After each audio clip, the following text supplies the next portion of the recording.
Hey guys, it's Andrea. I'm here today to do something a little bit different. I'm going to show you how to make homemade chicken and dumplings from scratch. This is like my most famous recipe that I'm known for to serve. I absolutely love it. It was my grandmother Lovettie's recipe. I can't make it as good as she did, but it's very, very good. So this is the only ingredients that you need. Basically, the only cost you're out is for a chicken and some pet milk. You should have salt, all-purpose flour, milk, and vegetable oil, hopefully, in your kitchen. They gave me a huge whole chicken this time. Usually I don't get them this big. We're going to have lots of extra pulled chicken, and that's all right.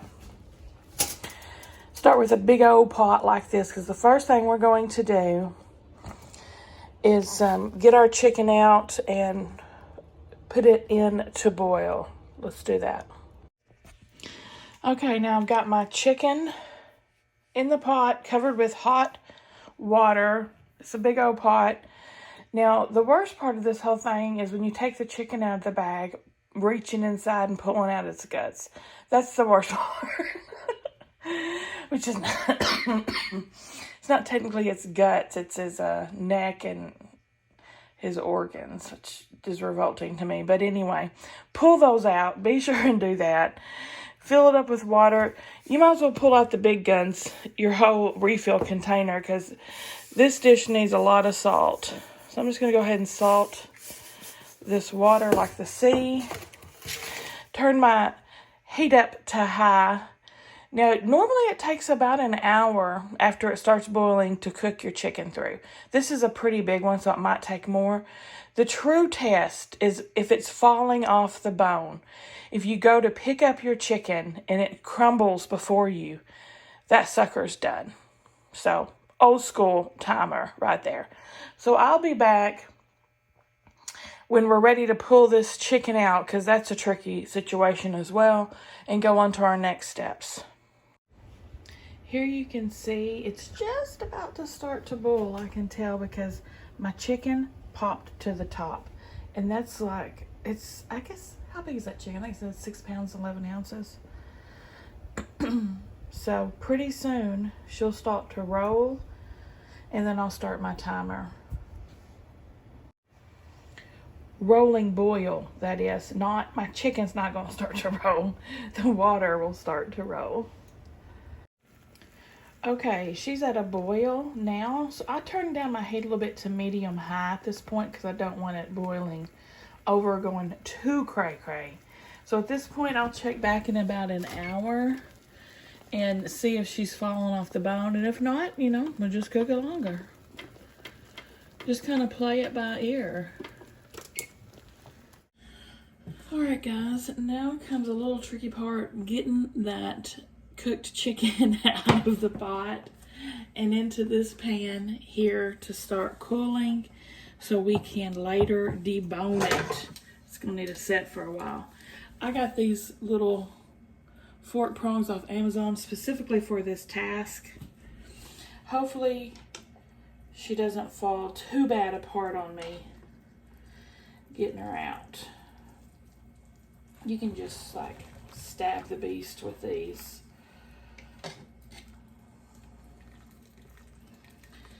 Let the juice run out. All that yummy broth. There'll be a bunch of broth in the bottom of this pan too by the time we're done. I always put that back in because that's good stuff. Let's look at this chicken and see how it's done. See, that's just falling apart on us. I'm gonna meat thermometer it and make sure. Normally I probably wouldn't even worry, but like I said, it's so freaking big. Oh Lord, y'all. She's hot.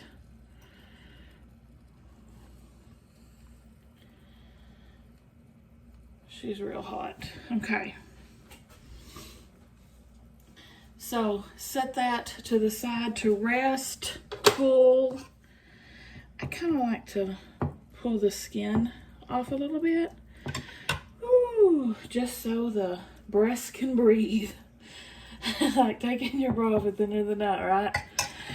Relief. And we'll debone this sucker. Oh, this meat, this chicken meat. I usually reserve most of it. I don't put it back in the pot. You can put as much or as little chicken back into your pot as you want. We like just a little chicken.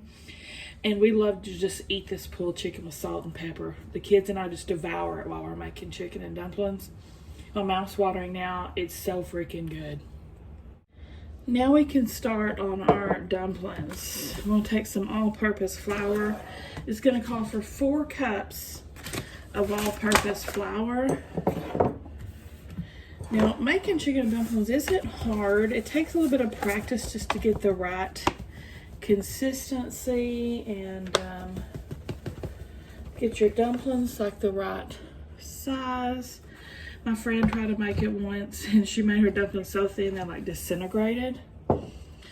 So don't do that. I'll show you what size I make mine. And I make mine from scratch. Like there's no canned broth, creamy chicken soup, no biscuits, no tortillas, no shortcuts like I was taught old school style. I'm kind of a dumplings purist when it comes to that. Not that there's anything wrong with shortcuts. I just like to do mine the old-fashioned way. And let me tell you, they're good. Let me get this flour open. This was, like I said, my Grandma Lovedy's recipe, which is technically my step-grandma because she's my stepmom's mom. Grandma Lovedy. You'll think I'm country and got an accent. Her accent was so thick, I could barely understand her. She was country. Like growing up, no running water, water from the well, making your own clothes. She cooked the best freaking dumplings and homemade biscuits, pies, you name it. There's 2 cups. She also quilted. She made all the kids and grandkids nightgowns and panties is what we grew up with. Her signature little satin outfit. Stella's got one. Stella was about 3 when she died, so she was able to meet her and get her nightgown and panties and all that, you know. Anyway, she taught me how to make these dumplings. I have tweaked it over the years. Like I put twice as many dumplings in mine than she did. So we got the 4 things: flour, and then oil and milk. So the other 2 things we need. We need 2/3 a cup oil, vegetable oil. 2/3 a cup vegetable oil. And we need some whole milk. 1 1/3 cup whole milk.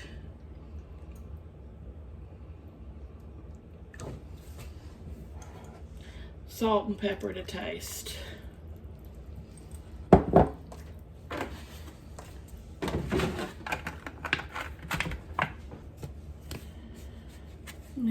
How do I open this? Oh my gosh, I've never even used this one yet. I'm probably gonna I'll have to bust that open in a second. Let me put some pepper in this guy. I like lots of pepper in my chicken and dumplings. And lots of salt.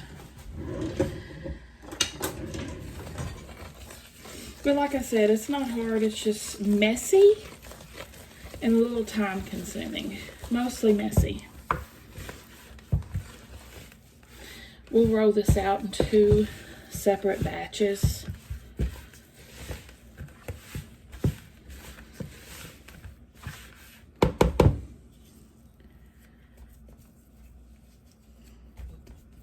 Just, you might have to tweak more or less liquid, etc., just to get it to the right consistency.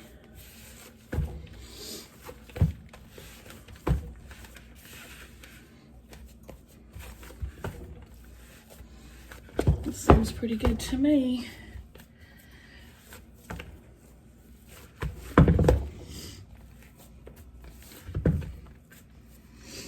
Now, flour your work surface. See, I'm just going to put a little flour down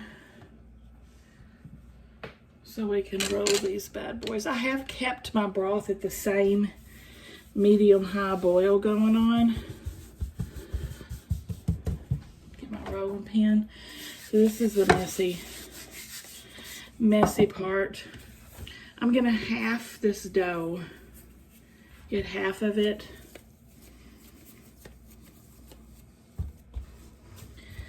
And roll it out. We're gonna roll it out, I'd say about 1/4 of an inch thick, ideally.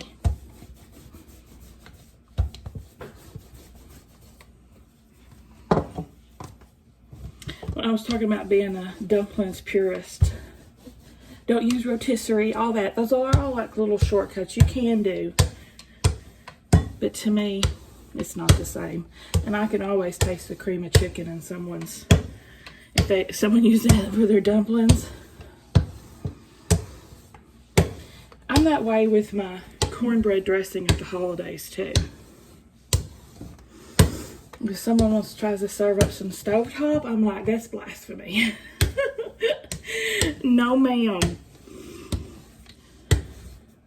Especially here in the South. Come the holidays, I'll have to show y'all my dressing recipe. That took some years to perfect. First time I ever tried to make it, it was like soup. I had to cook it like 4 times the normal amount of time. It was a disaster. Now I got it down to a science. And I'm the one who cooks all the holiday foods. I host all the holidays. I cook everything. I don't have people bring anything except maybe a dessert of their choice. I still make my homemade desserts, or sodas, because I want everything to be good. And I feel like if I don't cook it myself, it's not going to be right. All right. So this is 1/4 of an inch about. I'll take my pizza cutter and just start cutting my pieces. Slicing my pieces up.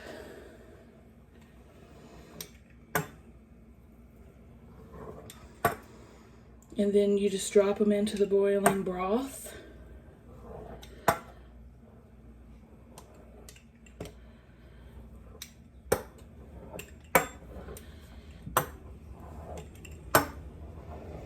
So let's pick up one of these. You see it? This is about the size I go for. That's how I do it. And I would just drop that in the boiling water gently.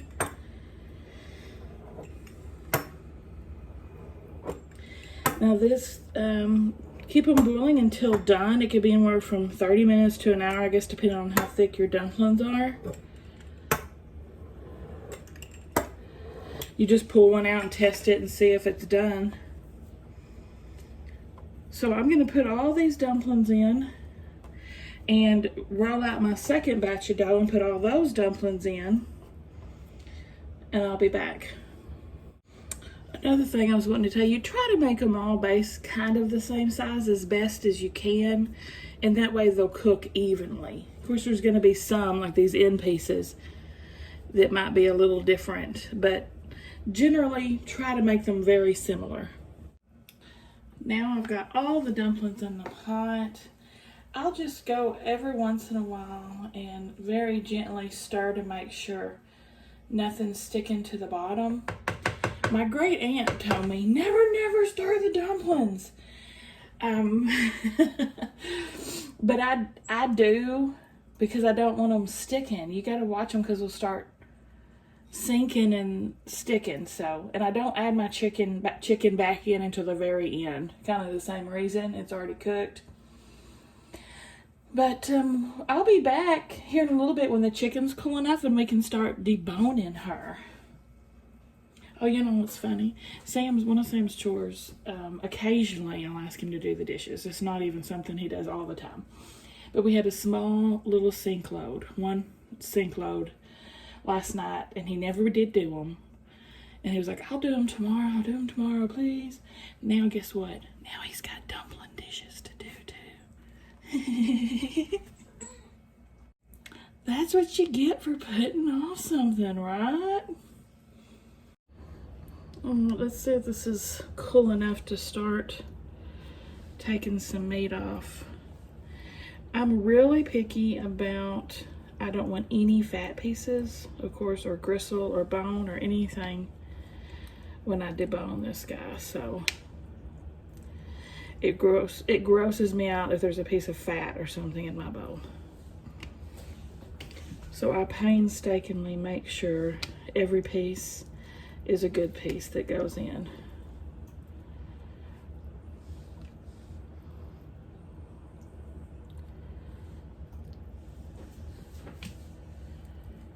So, not much off the wings, or that part of the wing anyway. Of course, the most meat we're gonna get, huge breast, right? I don't know why I always do that when the food's hot. I like blow from my mouth like that does anything with this whole chicken. Just a habit, I guess. Okay, I'm gonna pull some of this breast off. Look at that meat, y'all. Look at that juicy, delicious meat. Oh my gosh, this is the good stuff, y'all. This is the good stuff. I'll be tearing some of this meat up after I salt and pepper it. So good.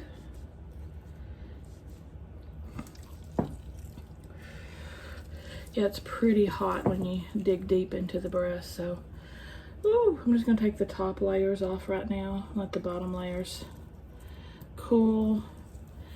Yeah, just make sure you don't get any cartilage and stuff like that when you're deboning it up. Just the good stuff.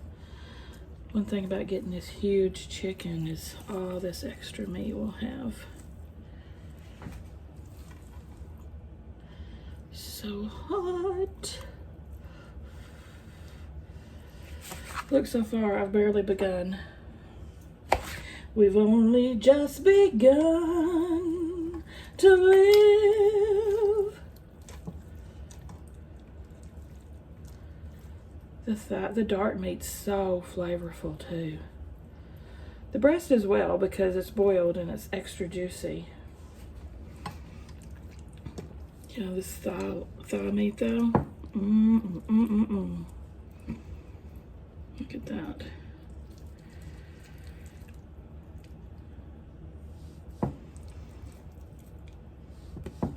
I'm telling you, if y'all have never done chicken from the bull to chicken and deboned it, it is the best meat. You got to try it.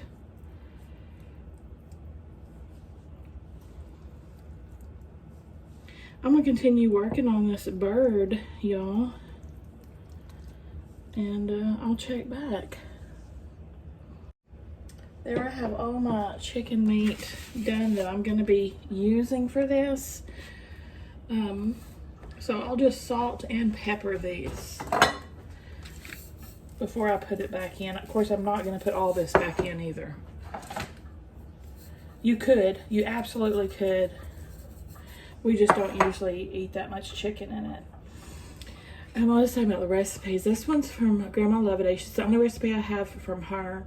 I have 2 recipes from my grandmother McPherson that I make. I'll share those with you sometime too. She has this spaghetti recipe that's not your typical, that's not spaghetti sauce spaghetti recipe. I'll have to make that for y'all. It's amazing. And well, I take that back, there's 3. Also, her deviled eggs I make every year for all the holidays, and that's another one of my famous dishes that everybody asks for. And then also she has these applesauce cookies that Mom really likes. I'll make Mom those sometimes. And then my grandmother Kellum, just kind of break these up thinner because I had some huge hunks of breast. My grandmother Kellum was the closest to. I probably have the most things from her that I make, which is a bunch of like pot roast and fried okra and wilted lettuce, slumgullion, you might know it as goulash, but she made it with spaghetti noodles, which makes it slumgullion versus goulash. Cheese spaghetti, my gosh, on and on. We had Sunday dinners at her house every Sunday. She made the best freaking food. Cornbread. Oh my gosh, I miss her so much. I miss all my grandmothers. I don't have any left now, but I had some good ones. All right, let's look at how our dumplings look so far. Let's see, it's been about 20 minutes. I don't know if you can really see in that pot. I can tell the dumplings aren't done yet though. I can tell they're still looking doughy. So I'll just keep on keeping on. Now near the end, I'll be adding some pet milk, make it extra creamy. Salt and pepper to taste. I'll add a lot of pepper. And then my chicken, and so also grandmother loved, I always added some butter to it as well. About 3 tablespoons of butter. Now this broth is pretty thin. Hers was thicker. You know, you can never make it as great as the original, but it's still delicious. Like I could drink it. It's so yummy. I'll check back when the dumplings are ready. I'm sorry, I was saying pet milk, which is a brand. Evaporated milk. It doesn't matter the brand, obviously. Evaporated milk is what I add to it. Makes it extra creamy. I'm gonna add a little slurry to mine. You just add some flour to some water, mix it up, then help thicken that broth up. If you want a thicker broth. And my broth's cooled down just a little bit because I put that slurry in it. So I'm gonna add the evaporated milk.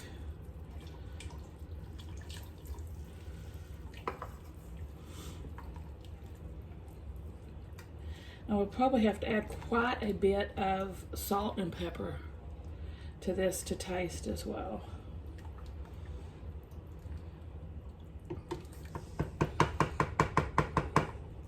Add a little butter.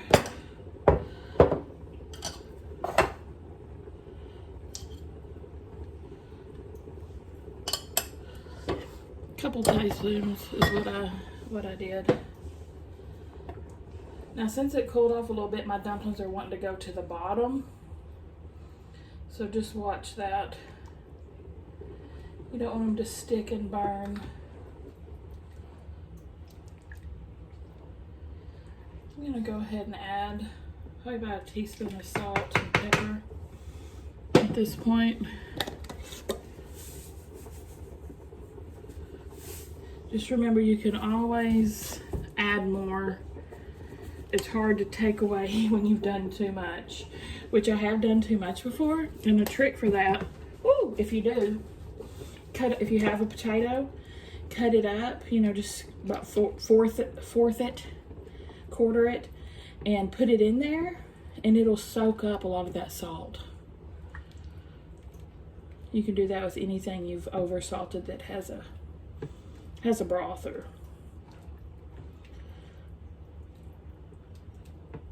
it's a good trick to have up your sleeve. All right, now I'm just waiting on my dumplings to completely finish. Just to thicken up a little bit. You can add your chicken at any point, or you know, you can add it to the bowls like the ramen place does. You know, they add the chicken on top, you know, separately. They don't mix it all together. So that way the person can get as much chicken as they want or do not want in their dumplings. I think that's a great idea. I might do that. Usually I just dump it in though.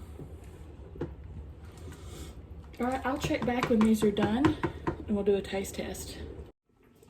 Now I just added about a teaspoon more, or about double the amount you saw me do earlier for the salt and pepper in my hand.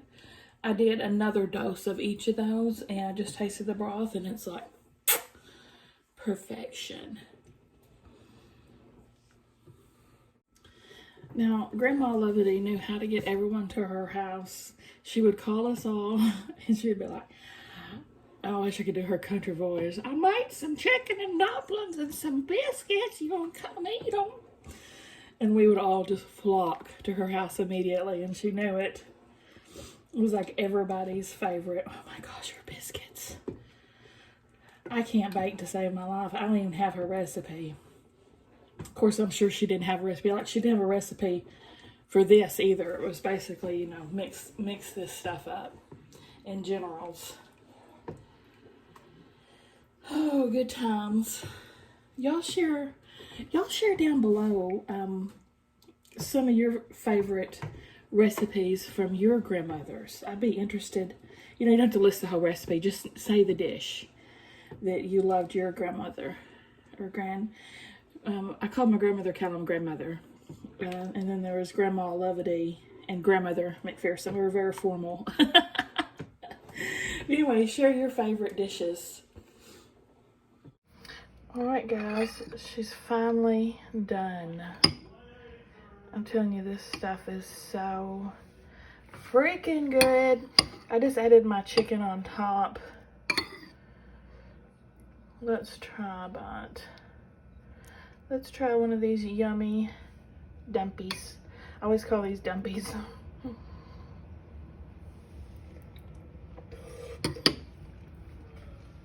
Oh my gosh. So freaking good, y'all. I could drink this broth in a glass. It's so yummy. What do you guys think? Let me know if you make it and what you think of it. Give me a thumbs up if you like the video, guys. Subscribe if you like to watch unboxings and cook with me and taste tests, all kinds of stuff. See y'all at the next one.